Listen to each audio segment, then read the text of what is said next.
Hoy nos acercamos a un territorio donde el patrimonio ya no se limita a la conversación, sino que entra en diálogo con la tecnología, la cultura y la experiencia pública. Un espacio en el que los datos conviven con la historia y donde las decisiones técnicas tienen consecuencias culturales reales. Para conversar sobre ello nos acompaña Pedro Ortega Ventureira. ¿Cómo estás, Pedro? Muchas gracias por tu tiempo. Hola, muchas gracias a vosotros y en especial a Unir por bueno, haber pensado en mí para esta charla, este coloquio, que tengamos esta conversación. Un placer enorme, sois majísimos, admiro mucho vuestro trabajo y bueno, pues es un placer estar aquí hoy. Muchas gracias. El placer es nuestro, sin duda, seguro. Pedro, cuando una mira tu trayectoria, ve algo, permíteme, poco habitual: ingeniería, filosofía, estética, gestión pública, tecnología aplicada al patrimonio. No parece una suma de intereses, sino casi una forma concreta de mirar las cosas. Me gustaría empezar por ahí. Cuando trabajas con patrimonio, ¿qué cambia en la manera de tomar decisiones, el hecho de mirarlo a la vez como un sistema técnico y como una experiencia cultural para las personas? Bueno, ahí yo creo que la primera cuestión que tendríamos que abordar y sería un poco mirar la filosofía de la educación, por lo menos en España, y es que estamos, o por lo menos mi generación ha vivido, bueno, yo creo que la sigue viviendo todavía, la separación entre ciencias y letras, ¿no? O sea, los que somos de ciencias, los que somos de letras, porque se nos da bien las matemáticas o se nos da bien la historia o la literatura, y yo creo que eso tiene que terminar.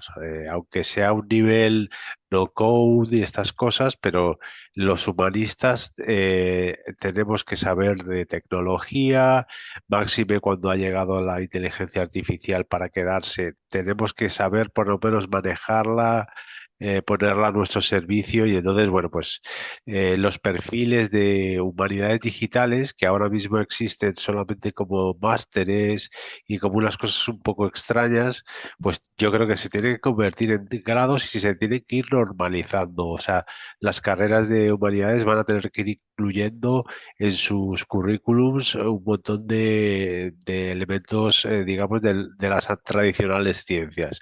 Y lo mismo digo para los científicos, ¿no? Vamos a tener que bregar con temas como hablamos de la inteligencia artificial y con sus sesgos, y para eso el criterio humanista es importante. O sea que yo creo que vamos o deberíamos ir hacia unos perfiles profesionales híbridos entre ciencias y letras. Entonces, bueno, una vez conseguidas esas habilidades, creo que es muy importante el uso de la tecnología aplicada al patrimonio, no solo en lo que es la vertiente de conservación, que es muy importante, sino también de la difusión. Y en ese sentido, tuvimos, gracias a los fondos europeos y gracias a otra universidad española, que es la UNED, unas Ujú. formaciones gratuitas para perfiles de arqueología, historia del arte, en tecnologías aplicadas al patrimonio cultural, y ahí sí que se enfocaban en esas dos vertientes, ¿no? El patrimonio aplicado a la conservación y el patrimonio enfocado a la difusión. Es verdad que yo, por mi formación y porque yo he sido crítico, bueno, he hecho fanzines en fotocopias desde el año 95, he hecho revistas o sea, el tema de la comunicación va mucho conmigo, y en ese sentido, pues yo soy un poco del perfil de tecnologías aplicadas a la difusión del patrimonio. Entonces, bueno, pues como decíamos, es un momento fundamental para aumentar los currículos y para que, digamos, el enfoque de estas prácticas pues sea híbrido, y bueno, pues es una realidad a la que debemos tender y que sé que desde UNIR estáis promoviendo. Sí, qué importante, ¿no? La formación como base de todo, esa información cada vez más, esa formación cada vez más transversal. Fíjate, durante mucho tiempo, no sé si estás de acuerdo conmigo, pero creo que esto es bastante general, digitalizar el patrimonio era básicamente documentar, escanear, fotografiar, archivar. Ahora hablamos de modelos 3D, de reconstrucciones complejas, incluso de gemelos digitales, que Mm. permiten medir, simular o entrar, si quieres llamarlo así, en los objetos, ¿no? Y en los espacios. Desde tu experiencia, ¿qué ganamos de verdad con este salto? ¿Y qué riesgos, si existen, aparecen cuando el patrimonio empieza a convivir también con este modelo digital? Pues mira, vamos a poner un ejemplo importantísimo y que todos conocemos, el incendio de Notre Dame de París en 2019. Si no llega a ser porque algunos estudios de arquitectura habían hecho el modelo 3D de Notre Dame, pues hoy no estaríamos hablando de una reconstrucción al menos fidedigna a lo que era pues en algunos años antes de 2019. Bueno, pues cuando hacemos una digitalización en 3D de un elemento patrimonial, estamos sacando una foto fija en 3 dimensiones y a esos elementos, mencionados los gemelos digitales, pues ya podríamos instalar sensores de IoT, de Internet de las Cosas, pues para observar, por ejemplo, si es un patrimonio que está en riesgo de colapso, pues saber a través de clinómetros si se está inclinando, ver las grietas, si están aumentando o no están aumentando. O sea, tenemos toda una serie de tecnologías que ya en el año 2026 yo creo que tendrían que ser, si no obligatorias para todo el patrimonio, pues sí, muy altamente recomendables. Es como negarnos a nosotros mismos o sea, la conservación de los bienes culturales con las herramientas que tenemos hoy en día. Deberíamos aplicarla hasta pues, en su máxima medida, puesto que nos jugamos eso, lo que decíamos antes con Notre Dame, ¿no? El perder nuestro patrimonio por elementos, ya sean medioambientales, ya sean antrópicos, ya sean accidentales. O sea que creo que es más que, ya que existe la tecnología y que está, digamos, democratizada, debemos utilizarla sí o sí. Y cómo convive ahí, justo lo que decías antes, ¿no? En estas que después funcionaron como reconstrucciones casi, o sea, como elemento para, o material para reconstrucción, pero que ya habían hecho y cómo conviven. Hay diferentes perfiles profesionales, ¿no? Lo que hablábamos Está es claro, sí, sí, sí, esa sí. Además, riqueza. ahí están, bueno, pues ya lo hemos visto, pues vuelvo al ejemplo de Notre Dame. Es Sí. que, digamos, todos los oficios, o sea, hay que saber cómo era la carpintería medieval, hay que saber, bueno, de los oficios tradicionales para, bueno, pues cuando nos encontremos con casos como esos en el que haya que retornar una estructura de, pues eso, medieval o de la edad moderna a su estado original, pues Mm. hay que combinar, pues eso, desde el 3D que te da un poco los parámetros hasta los oficios más tradicionales que te hacen, digamos, remodelar los elementos como eran antaño, ¿no? Entonces, sí, sí, sí, Ujú. no cabe duda de que conviven. Y fíjate, antes hablamos de la formación y de la inteligencia artificial. La inteligencia artificial no ha venido a quitarnos el trabajo, sino a darnos herramientas, ¿no? Es verdad que mal utilizada nos puede, digamos, hacer perder el interés por la lectura, por la escritura y más allá por el pensamiento. Yo creo que están ahí más, ese es más el peligro de la IA Mm. que el de realmente quitarnos algún puesto de trabajo que obviamente sí. Me estoy pensando, por ejemplo, en los traductores, ilustradores que ahora lo están pasando mal, pero yo creo que lo que hay que hacer es, bueno, pues esto ha llegado para quedarse. Vamos a saber cómo utilizarlo, vamos a aprenderlo e incorporarlo a nuestra rutina de profesional. Sí, quizá dejar que repose y probablemente haya cosas que se recoloquen, ¿no? Esto justo que acabas de decir. Sí, yo además soy de los que piensan que hemos sufrido un hype, como se dice ahora, con la inteligencia artificial y parecía que iba a llegar la inteligencia artificial general y nos iba el gran hermano. Pues yo Mm. que la uso a diario, yo veo muchas carencias todavía en la inteligencia artificial. Mm. Bueno, pues con datos no estructurados, estas cosas, todo le queda muchísimo a la IA. O sea que Sí. debemos estar tranquilos, debemos sobre todo conocerla, explorarla, saber ponerla a nuestro lado. Y bueno, se nos está yendo un poco la conversación a la IA, pero es que Sí, no, no. no, pero está fenomenal, claro, claro, debe ser orgánica. Sí, fíjate, en estos debates suele aparecer mucho la idea de que la tecnología eh, transforma el patrimonio en tres niveles, o la forma, ¿no? de manejarnos con él. Por un lado, permite descubrir cosas nuevas, ¿no? Ayuda a conservar mejor, lo acabamos justo de hablar, a conservar mejor otras, incluso a volver a construirlas y amplía el acceso del público al patrimonio en muchísimas ocasiones. Suena desde mi punto de vista casi incuestionable, ¿no? No sé, dime tú lo que opinas, estas tres cosas, pero cuando se baja al terreno real, igual no siempre está tan claro, ¿no? Entonces, de estas tres dimensiones, desde el descubrimiento, la conservación y la accesibilidad, ¿cuál dirías que estamos entendiendo peor o quizá aplicando de forma más superficial? ¿Y cómo deberíamos medir mejor este impacto? Más allá de ese efecto espectacular, quizá que Sí, nos abruma. sí, es verdad que está el efecto wow de, bueno, hay una super reconstrucción, todas estas cosas. El descubrimiento me parece que es un elemento fundamental, que lo están sabiendo hacer, por ejemplo, en los videojuegos, y vuelvo, Mm, por ejemplo, otra vez al ejemplo de Notre Dame, aunque los videojuegos también mueven el asco a su sardina. Hay una de las versiones de Assassin's Creed que está ambientada en la Revolución Francesa y la protagonista es Notre Dame. Bueno, pues allí digamos que le colocan la aguja, que no existiría hasta que Viollet-le-Duc en el 19 la colocara. Entonces, pero bueno, sí que es verdad que elementos como los videojuegos nos permiten descubrir el patrimonio. Hay otros videojuegos de esta serie también, pues de Egipto y bueno, de otros lugares. Yo no soy jugón, pero sí que sirve sí que me parece un elemento para descubrir.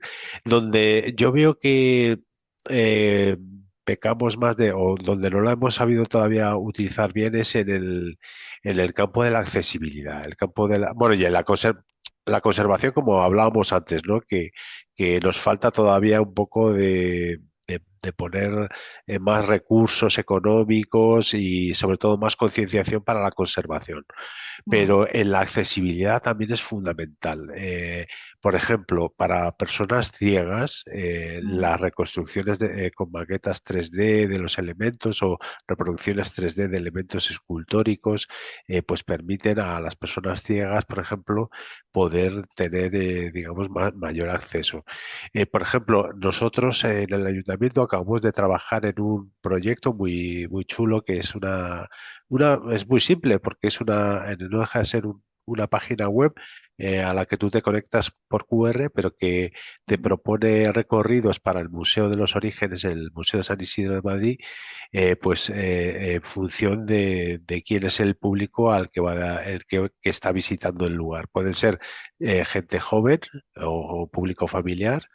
Pueden ser extranjeros con la aplicación en idioma inglés o pueden ser personas con discapacidad intelectual, con lo cual adaptamos el discurso a cada tipo de público y pueden acceder. Es verdad también que está habiendo innovaciones muy importantes en el campo del hardware. Estoy pensando, por ejemplo, en las gafas con la Ray-Ban Meta Display, que te permiten ya proyectar, o sea, tienen una pequeña cámara que va proyectando sobre la gafa, o sea, que la ves tú solo, no la ve quien te está mirando, y te está proporcionando información. Pues esa, por ejemplo, para las personas sordas puede ser una herramienta muy útil, ¿no? El poder traducir en tiempo real a texto lo que te están hablando. En ese sentido, bueno, he estado hace muy poquito en La Coruña hablando de derechos culturales y inteligencia artificial y también surgía la cuestión de cómo la inteligencia artificial nos puede ayudar a contextualizar las obras culturales, el patrimonio cultural.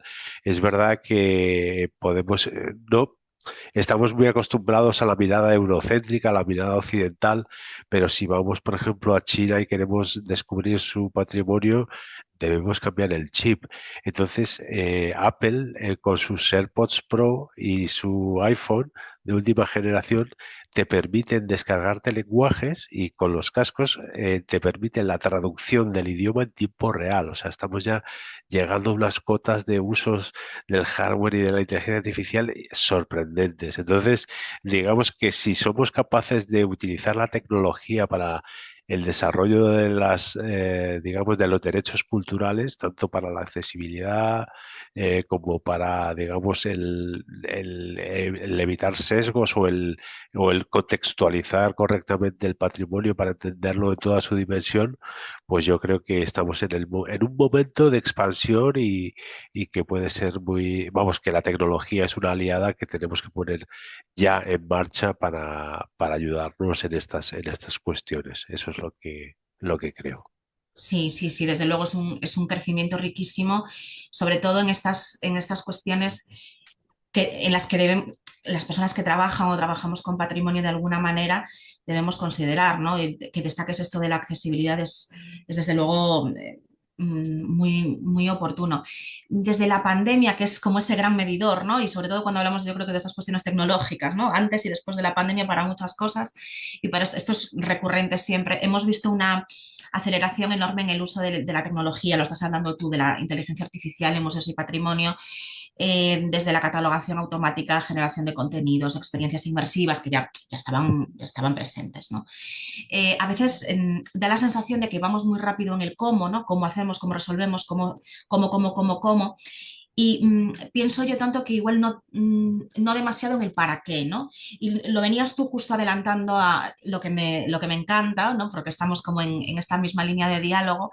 Desde tu punto de vista, ¿qué preguntas importantes crees que nos estamos dejando en el tintero aquellas personas que investigan o investigamos sobre inteligencia artificial, la relación entre inteligencia artificial, museos, patrimonio, y que sería clave abordar para que la tecnología no sea solo una herramienta más, sino una forma rigurosa de producir conocimiento y mediación cultural, como sea, ¿no? O sea, nos has hablado de pues, videojuegos, nos has hablado de otras aplicaciones pues, para conocer la ciudad, para interpretar, para algo de esto. ¿Qué se te ocurre? ¿Qué crees que nos estamos dejando? O no tienes, quizá no tienes la sensación de estar... yo sí la tengo, ¿no? De a veces estar siempre en la misma línea de discurso y simplemente como seguir produciendo sobre esa línea. Cómo podemos ampliar esos márgenes? Pues fíjate, mira, estoy precisamente leyendo un libro fantástico de Pablo Aparicio que se llama Ventanas al pasado, Mm, editado por ACAL, en el que nos habla de cómo hacer las reconstrucciones tridimensionales del patrimonio perdido, ¿no? O en estado, digamos, bueno, pues yacimientos arqueológicos, como volverlos a la vida. Y él habla precisamente de que debemos considerar la creación de estos modelos 3D como un conocimiento científico. O sea, no debemos, o sea, no es esto, no es, mencionado antes los videojuegos como elemento de difusión, pero la creación de modelos 3D tiene que ser un proceso científico. O sea, debemos hacernos preguntas de cómo de cómo eran las cosas en su momento, por qué, digamos, debemos ser rigurosos como los historiadores, debemos tratar de descubrir qué hay de cierto en todo esto. No debemos dejarnos llevar por los fuegos de artificio y sobre todo cuando nos proponemos, como dice el libro, la reconstrucción del pasado, esa ventana al pasado que propone Pablo, pues lo que debemos hacer es ser honestos y decir, pues hay una escala de hecho de colores que te permite decir qué grado de verosimilitud tiene la reconstrucción que has hecho. Esto es cierto, esto está basado en estas hipótesis o esto realmente pues es simplemente un invento o una comparación con otro edificio parecido. Entonces, bueno, pues quizá el aplicar las disciplinas científicas a los procedimientos tecnológicos sea lo que nos haga realmente sacar el máximo provecho de estas nuevas tecnologías, no solamente en la reconstrucción de edificios del pasado, sino pues en la aplicación eso, a la conservación. No nos olvidemos de que estamos en una materia científica y que debemos aplicar con todo rigor el conocimiento y bueno, pues que en el fondo son unas ciencias no exactas, pero bueno, quizá a lo mejor con esa incorporación de lo tecnológico, en las disciplinas humanísticas empiezan a ser más científicas, ¿no?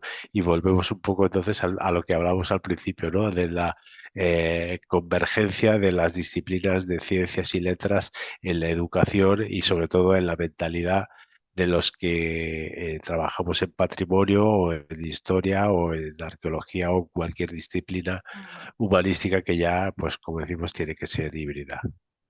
Justo todo nos lleva, exactamente, yo estaba ahora escuchándote con la misma reflexión, todo nos lleva desde el inicio de esta conversación que iba de tecnologías, inteligencia artificial, y todo nos lleva a las personas al final, ¿no? O sea, cómo la mediación, en este caso de los distintos profesionales, va construyendo, ¿no? Y ese es a lo mejor ese para qué, ¿no? Que yo te comentaba. Pedro, para terminar, mirando hacia adelante, se habla mucho de metaverso cultural, de metaverso, de entornos inmersivos, de futuros digitales para la cultura. Lo hemos estado hablando nosotros ahora también. Más allá del ruido, por así decir, me interesa saber qué te parece realmente valioso ahí. Si lo ves como un escaparate, como un laboratorio de conservación y de estudio, yo creo que podemos intuir tu respuesta, pero o como un nuevo espacio público para aprender y compartir patrimonio. Y sobre todo, ¿qué condiciones crees que deben cumplirse para que ese futuro digital funcione como un bien común cultural y no como un parque temático tecnológico? Si esto te causa algún tipo de, ¿no? de discrepancia interna o no.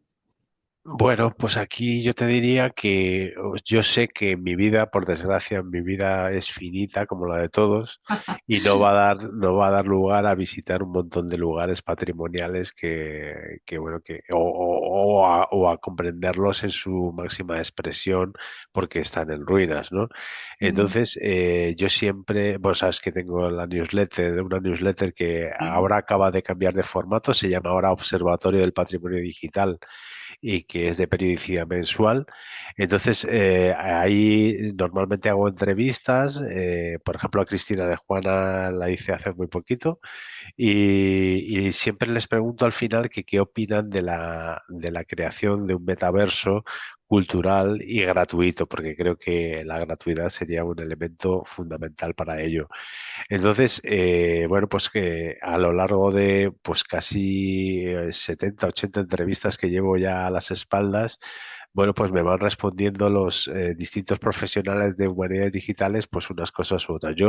Es verdad que la inteligencia artificial ha tumbado un poco la idea del metaverso, pero bueno, quizá también nos sirva para ir un poquito más despacio y no con esa, digamos, ese afán económico que había detrás del metaverso de Mark Zuckerberg, ¿no? Entonces, en este periodo me he encontrado bueno, con varias aplicaciones y quiero mencionar dos que son vamos, que me han parecido muy interesantes por sus enfoques. La primera es SciArc.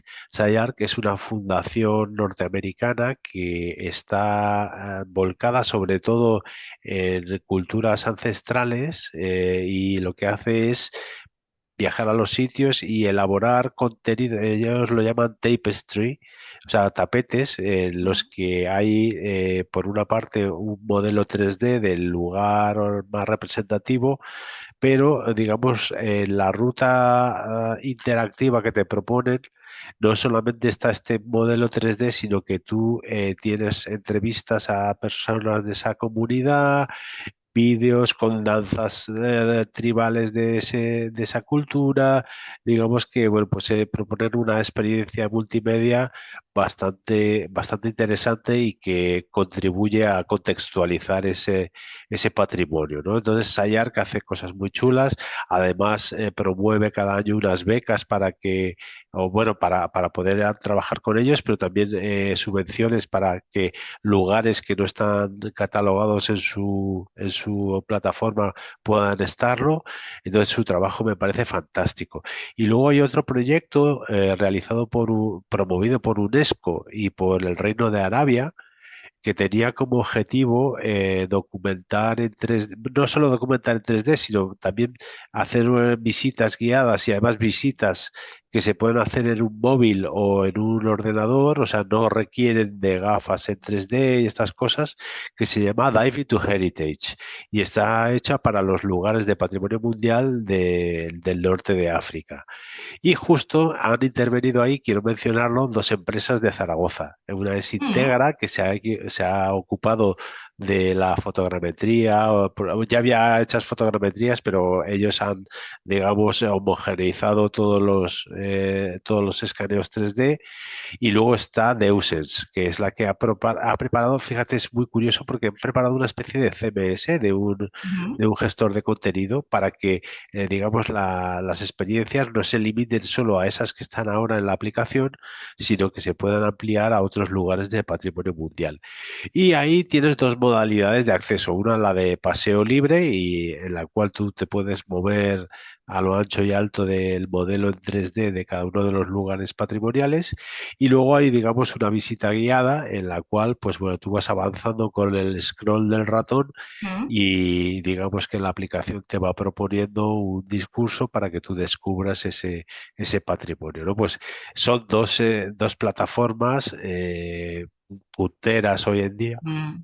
y que recogen digamos, esa inquietud, que son un poco las respuestas más próximas a esa pregunta que hago yo siempre de ese metaverso cultural y gratuito. De momento tenemos estas dos plataformas que yo creo que son fantásticas y que, bueno, pues aprovecho desde aquí para recomendar las dos.